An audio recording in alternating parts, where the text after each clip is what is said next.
my frame is toast. Well, at least it used to be toast. Everything's all fixed up and better now. Yeah, this thing's a rarity in northern Michigan. It would actually look better if you flipped it upside down. And given its stance, that's a real possibility. But in the year I've been working on this thing and all the videos I've made, nobody's once asked me how much it costs to do all this. Now you can see the rear brakes aren't on, the calipers are just tied up, and the evap canister isn't in yet, but all that stuff is paid for. The last thing to buy is a set of rims. A friend of mine bought a 4Runner brand new and immediately stuck aftermarket rims on. He has his original 4Runner rims and he's willing to sell those to me for $300. But outside of that $300, all of the money I was going to spend on that FJ has already been spent. How much do you think that was? Now I can already hear the Toyota people saying this job cost about 25 grand, but it's only money. I keep that next to the toilet. And then you've got the old mechanics. They'll say something like, well, you got to remember to pay yourself. Now I don't have Toyota people money, and even if I did, I don't think I would be a Toyota person. I would look terrible in a man bun, and weak beer hurts my stomach. Not to mention sweetened coffee is just gross. And for the old mechanics, I get paid when I'm at work. I don't get paid to work on my own car. But all hilarious insults aside, let's get to that price. $938, but how could that be? Well, I spent $148 on paint. I spent $790 on the frame, the leveling kit, and the suspension that I bought. $938. Now the paint is farm implement paint. I got breast cancer awareness pink, Massey black, and white.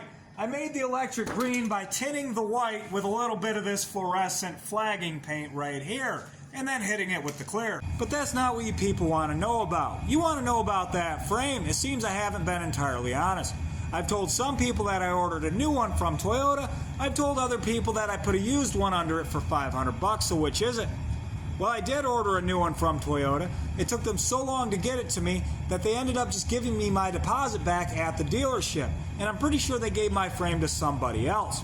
I felt really disrespected by the whole ordeal. There was a stretch for a couple of months where I did tell a couple of people that I was putting a new one under it, when at that point I really didn't think that I was going to be putting a new one underneath of it. As a matter of fact, I sort of knew I was putting a used one under it. So that brings me to the truth. I did get the frame from a salvage yard for $500. My friend Terry saw it from like a mile away and he just yelled it out, FJ. I got over it. There wasn't a speck of rust on this frame. It was the most beautiful frame I've ever seen in my life. It looked like it was just cleaned and painted. It looked beautiful. It was a perfect frame. The car was messed up. It looked like somebody sunk into it with the jaws of life, but that frame was perfect. So yeah, I bought that frame. I got that frame back here, and trust me, it was stripped down. I made sure it wasn't going to rust before it was painted and ended up underneath my car. So the frame is pretty much perfect. Sorry I lied to whoever I lied to. I'm not sure what was going on with me.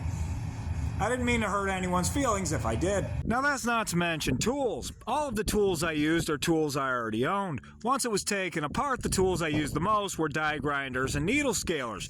For hours, so many hours of just grinding rust. I spent so much time grinding rust, I developed an emotional complex. Now I sound like a Toyota person. I'm very sorry, that's embarrassing. But if I were going to pay myself for the job that I did, it would be about $5,000 in labor alone. I'm not kidding. There was at least 100 hours of just cleaning the rusty parts that I decided to salvage. In a lot of cases, it would be cheaper for me to go out and buy those parts, but I did not have the means to go out and buy those parts. I did have a grinder to clean the crap off those parts, and I did have the paint to make sure that the crap didn't come back. So there it is. After I buy the rims, I will have spent $1,238 to fix everything that's wrong with my $15,000 investment that I made. I don't even remember how long ago I bought this thing now, but it wasn't very old.